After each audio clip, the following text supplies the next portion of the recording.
first thing I would never not make in my Instant Pot is soup. Soup cooks in a fraction of the time it would take to make on the stovetop because it cooks all the ingredients way faster, way more efficiently, and it's just one pot. You don't have to babysit it over the stove and let it simmer for half an hour. It is so fast, so easy, and I love making soup in my Instant Pot. The next thing I always use my Instant Pot for are mashed potatoes. I will never do it any other way because the potatoes steam in the Instant Pot versus boiling on the stove. This makes the potatoes not get all waterlogged and watery tasting. It's much safer, it's faster, it's hands off, you don't have to babysit again, and it makes the best, easiest mashed potatoes. The next thing I love making in my Instant Pot is spaghetti squash. Now, if you've ever made a spaghetti squash, you know that it takes forever to cook. The first time I made one in college, it took like 2 hours to cook in the oven, and I swore it off for years because I didn't know how easy it was to make in the Instant Pot. The Instant Pot steams it. You can do it whole, you can cut it in half, you can make noodles out of it, you can do like casseroles. It's a low carb alternative to spaghetti or pasta, and it is so much easier and simpler in the Instant Pot.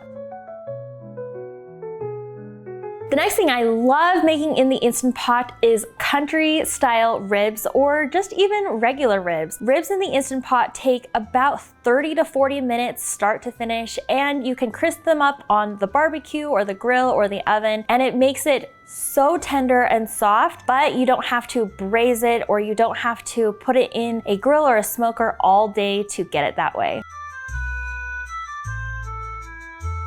The last thing I would never not make in my Instant Pot that I go to the Instant Pot every single time for are hard-boiled eggs. Everyone has had that white, rubbery, hard egg with the yucky gray ring around the yolk, and I'm telling you, the Instant Pot makes eggs so perfectly. It makes it super soft, smooth, delicate. The peels peel off so quickly. It's like this little magic trick that the Instant Pot does, and you get consistent results every single time. No more overcooked hard-boiled eggs.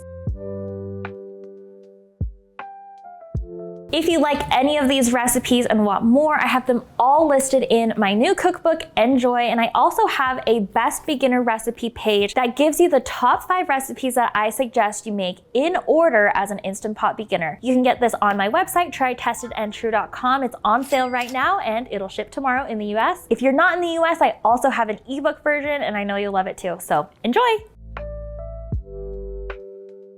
Okay, I know I kind of sped through those because you guys know I love my Instant Pot, but those are kind of my top things that I love making in my Instant Pot, and now I'm going to share with you some of the things I would never make in the Instant Pot. And I have to caveat this by saying that I know that if there are recipes out there on the internet that obviously someone enjoys them, someone loves them, and they are for someone. That being said, these are things that I just don't think are the best things to make in the Instant Pot to just give it like the love and respect it deserves to be cooked in a traditional way. So the first thing I would never make in my Instant Pot is a cake. Now I know that you're kind of going, I don't know about that, because I do have some cake recipes on my website like cheesecake or a molten lava cake, but here's the difference. Those are usually cooked in a water bath as it is. They cook in a nice moist environment in the traditional cooking method, but I'm talking about like a nice fluffy white or yellow chocolate cake that you make for a birthday party. Those are like light, fluffy, and airy. You need dry heat for those, and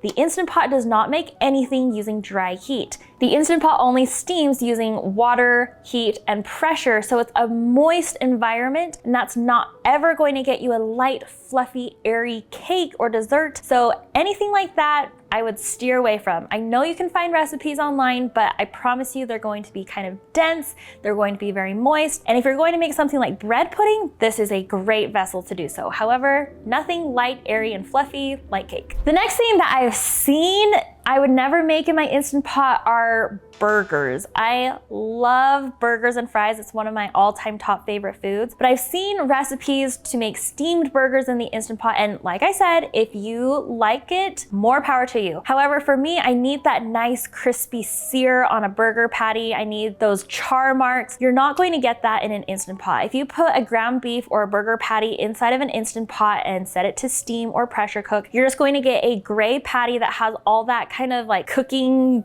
juice. You know what I'm talking about? Like that stuff that kind of comes out of a burger or ground beef when you cook it. It's kind of like gray and like bubbly. That's what you're going to get. And if I'm going to have a burger, I want it to be perfect. I'm not having a steamed burger.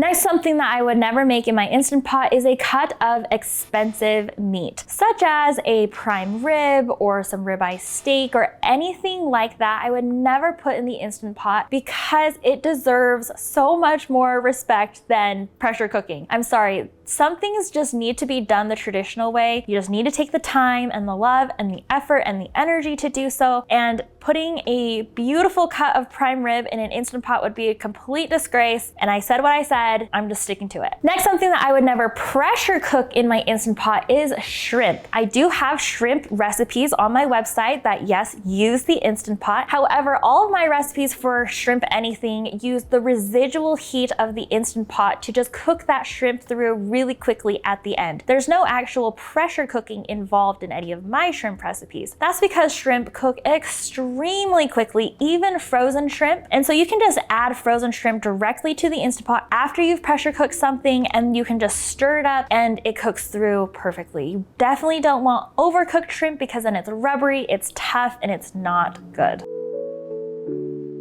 This is the last and probably most controversial thing I'll say is I do not like making pot roast in my Instant Pot. Now I know that might sound a little counterintuitive because this is an amazing thing to cut down time when you're braising or roasting something. However, I have found in side-by-side tests multiple times actually that a beef chuck roast does not do nearly as well in an Instant Pot as it does in a slow cooker or braised in the oven. You can watch my video on that right here, but I'm just going to tell you right now that the Instant Pot doesn't have enough time to break down all of those membranes and all of that connective tissue in between the meat to make it soft and melt in your mouth. Additionally, it does not brown anything, so you're not getting any of that beautiful caramelization that you really need to get that beautiful, lovely Sunday roast that you're used to. Now, I know lots of people like doing the roast in the Instant Pot. However, for me, it's just not there. And if I'm going to go through the time and the expense to make a beautiful Sunday pot roast, I'm going to do it in the slow cooker versus the Instant Pot. Thanks so much for watching this video. If you like it, make sure you watch this video next. It's my Instant Pot versus Crock Pot side-by-side roast test. I think you'll enjoy that one, and we'll see you on the next one. Bye.